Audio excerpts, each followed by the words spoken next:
Officials from the U.S. and Iran hold a fresh round of nuclear talks as the U.S. makes another aggressive and historic military move. I think most Americans understand that you can't let the craziest and worst regime in the world have nuclear weapons. I'm Daily Wire Executive Editor John Bickley with Georgia Howe. It's Friday, February 27th. This is Morning Wire.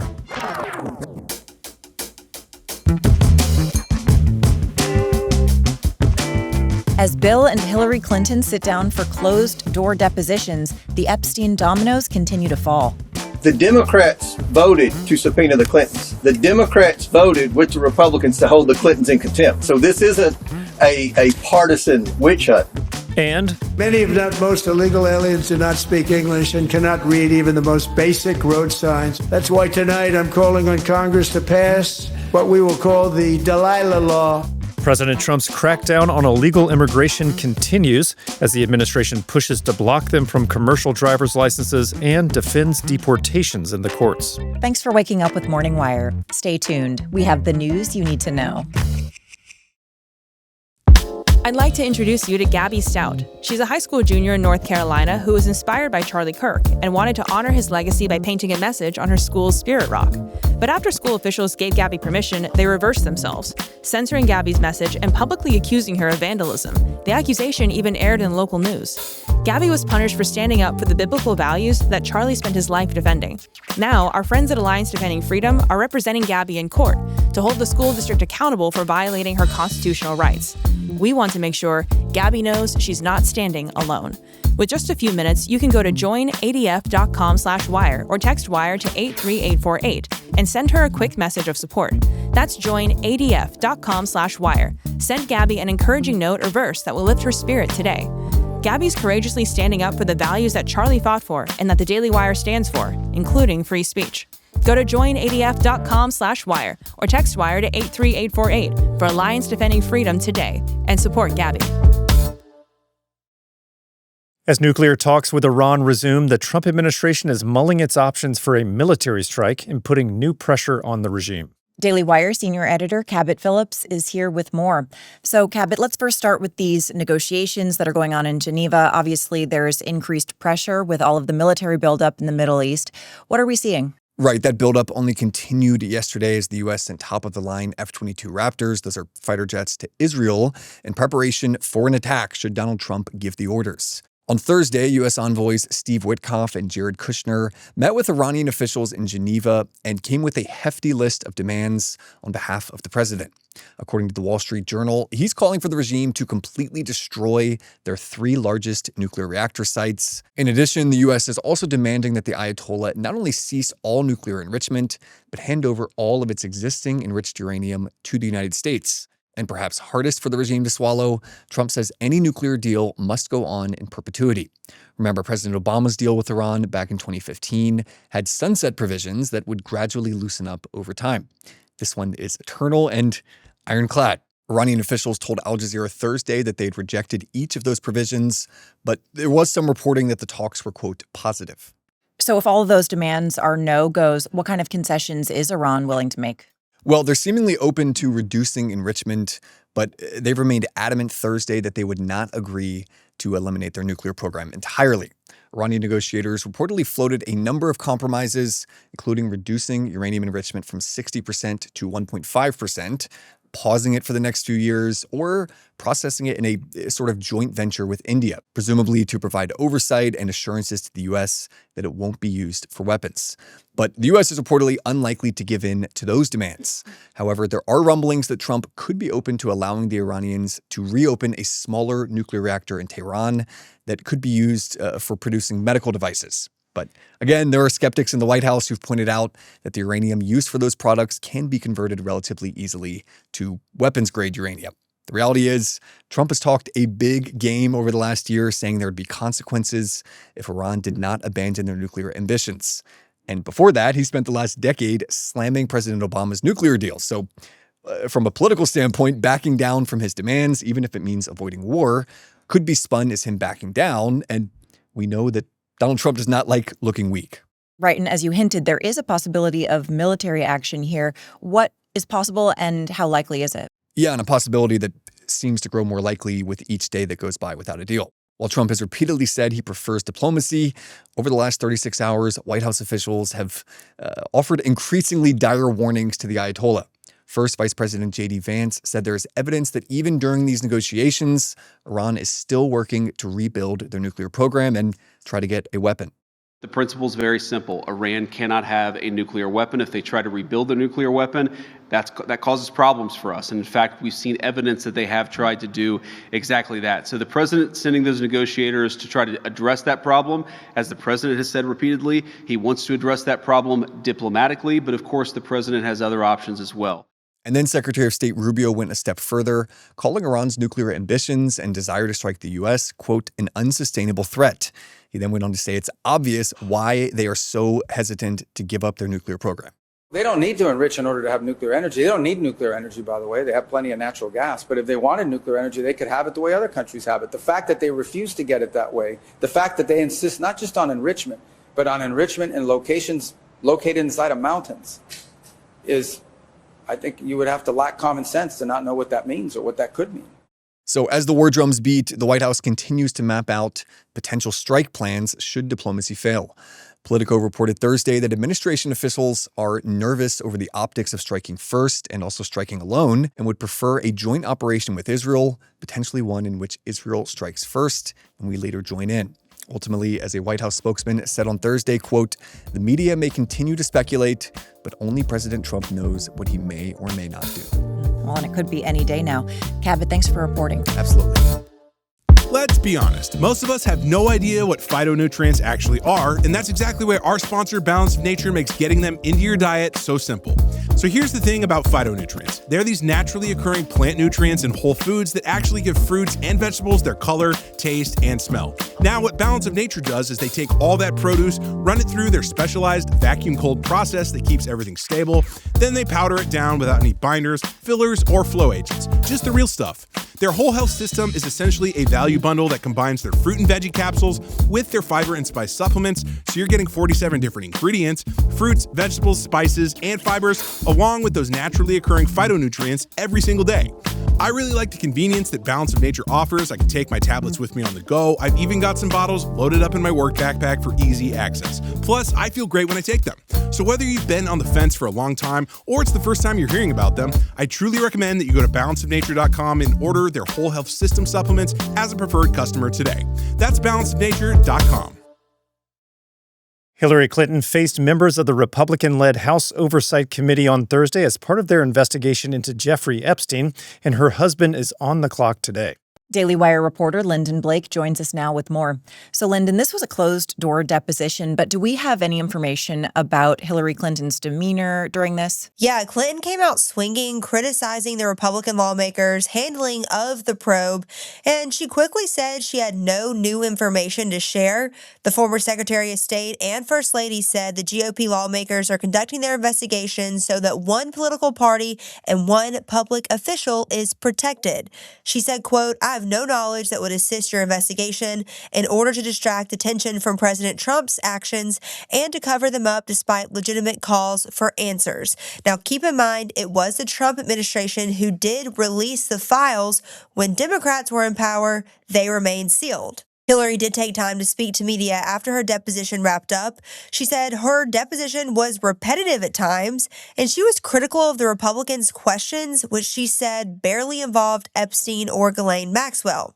She also said what she thinks her husband will say today. I think the chronology of the connection that he had with Epstein ended several years before anything about Epstein's criminal activities came to light, and that he was charged and sadly given a sweetheart deal, which, as I said in my statement, had that not happened, perhaps his predatory behavior could have been stopped earlier. But I think it is fair to say that the vast majority of people who had contact with him before his criminal pleas in 2008 were like most people. They did not know what he was doing. And I think that that is exactly what my husband will testify to tomorrow. And Hillary was pressed after her deposition about why Ghislaine Maxwell was at her daughter Chelsea's wedding. And Hillary kept it simple. She said Ghislaine was a +1 of one of the wedding guests. Now, do we have any sense of what she was asked and what angles people went for? Yeah, so the Clintons both are going to be asked how the government was involved in essentially potentially covering up Epstein's sex crimes. There will be a question about the government and how they handled the case. And this was long after Bill Clinton left office. Hillary's expected to answer questions about how Epstein used powerful people to help cover up some of those sex crimes. And then again, Bill is going to have to answer the same stuff today. So a reminder that neither Bill nor Hillary Clinton have been accused of any wrongdoing in connection with Epstein. Hillary has maintained, like I said, she has no memory of even meeting Epstein. However, Bill has admitted to using Epstein's plane on several occasions, but he says he has never visited the island.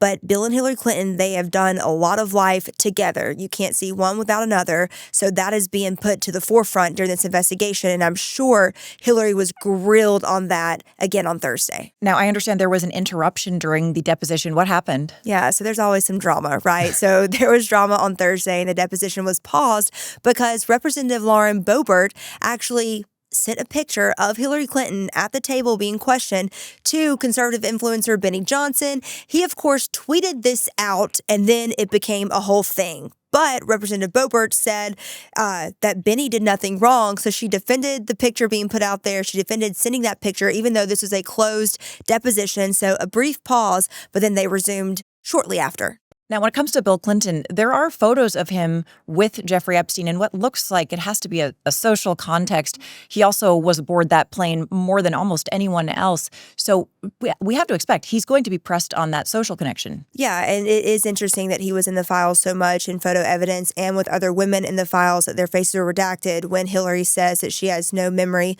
of ever meeting Epstein. But Epstein, it is on record that he did visit the White House multiple times when Bill Clinton was president, and even after Clinton left office, Epstein was involved in his philanthropy. And like you mentioned, he flew on Epstein's private plane at least a dozen times, according to the files. So they clearly had a relationship there, something that he will be pressed on. But Bill Clinton did say this about traveling on Epstein's private plane. He said, traveling on Epstein's plane was not worth the years of questioning afterward. I wish I had never met him. That comes from Bill Clinton's 2024 memoir. Well, no doubt a lot of people are feeling that way. Lyndon, thanks for reporting. Thanks, guys. Alleged MS-13 gang member Kilmar Abrego Garcia has yet another day in court while the Trump administration cracks down further on illegal immigrant truckers. Daily Wire immigration reporter Jenny Terr is here to discuss the latest on the immigration front, and there's a lot. Morning, Jenny. So let's start with the eternal saga of the Maryland man, Abrego Garcia, another day in court. What did we need to know about this hearing? Yeah, it just feels like Groundhog Day at this point when it comes to the Kilmar Abrego Garcia case. It feels like we talk about it constantly because he is constantly fighting his deportation. And now in this latest case, he's fighting his human smuggling charges. That stemmed from a 2022 traffic stop in Tennessee. Now, those charges were brought about after he was deported and then returned to the United States by the Trump administration. Right. So his team is arguing that the prosecution was vindictive on the Trump administration's part. So the prosecution argued that they had brought the charges without any influence from Trump administration officials and higher ups, that it was justified to bring these charges years later. And the lawyers for Abrego Garcia are saying that, no, it's not justified, that you waited years until he was in the national news cycle, until he became the poster child for your deportations when he was deported and then returned to the United States from El Salvador. So both sides making some pretty intense arguments. Now, this all hinges on what the judge decides. Is this a vindictive prosecution on the Trump administration's part? The judge has recognized that the charges, the timing of them is concerning, but hasn't yet said if they were justified or not at that time. Got it. So let's switch gears to, pardon the pun, immigrant truck drivers, illegal immigrant truck drivers. For months, we've been covering this, devastating crashes, a pattern of this on American roads. And there are some big updates on this front. There's been more done to prevent this. What is the latest? Yeah, finally, some more action being done because it seems like every week now we are seeing crash after crash by these illegal immigrant truckers. It's pretty remarkable how frequent this is all happening. So this week you had Senator Jim Banks from Indiana introducing what's known as Delilah's Law. Now, this is another attempt to crack down on the issuance of commercial driver's licenses to illegal immigrants. So there's several different ways that his law would take more action, would crack down on this more. First, it would limit CDL issuance to just citizens, to green card holders, and then certain immigrants with work visas. It would also revoke the trucking licenses of illegal immigrants who are holding those commercial driver's licenses and ensure that they no longer can drive.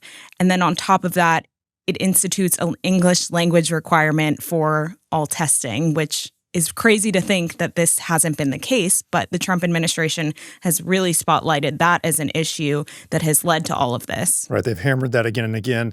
You've also been in close contact with Delilah's family. Can you characterize how they're feeling with all this new attention on the issue they've been ringing the alarm about really for years? Yeah, we previously spoke with Delilah's father, Marcus, who was with her when they were both honored at the State of the Union this week, and pretty emotional moment. You know, Marcus has been talking to me about the ongoing case that he's been trying to reach Governor Newsom's office, for example, because the illegal immigrant who hit his daughter and left her basically, you know, she's 7 years old, but she's functioning at the level of a 2-year-old. Yeah. That's what this illegal immigrant took from her. And so he's been ringing the alarm bells. He's been trying multiple times to contact Newsom's office. Newsom has really not said much other than that he has, you know, condolences for the family. But he says that they haven't received any contact from them. It's pretty dismissive, and Marcus is frustrated over this. He also has kind of lost hope that Newsom will really do anything. But he is really spearheading this effort to push Delilah's Law forward and is in Washington, D.C. for this. And also some good news came out of this. Marcus was telling me this week that he proposed to his fiancée on the White House lawn while they were in D.C. for the State of the Union. So congrats to him. Oh, that's great to hear. And not surprising to hear that they're very frustrated with Newsom and California in general. Jenny, thank you so much for joining us. Thank you. Thanks for waking up with us. And if you're listening to the show, now you can watch for free on Daily Wire Plus. We'll be back later this evening with more news you need to know.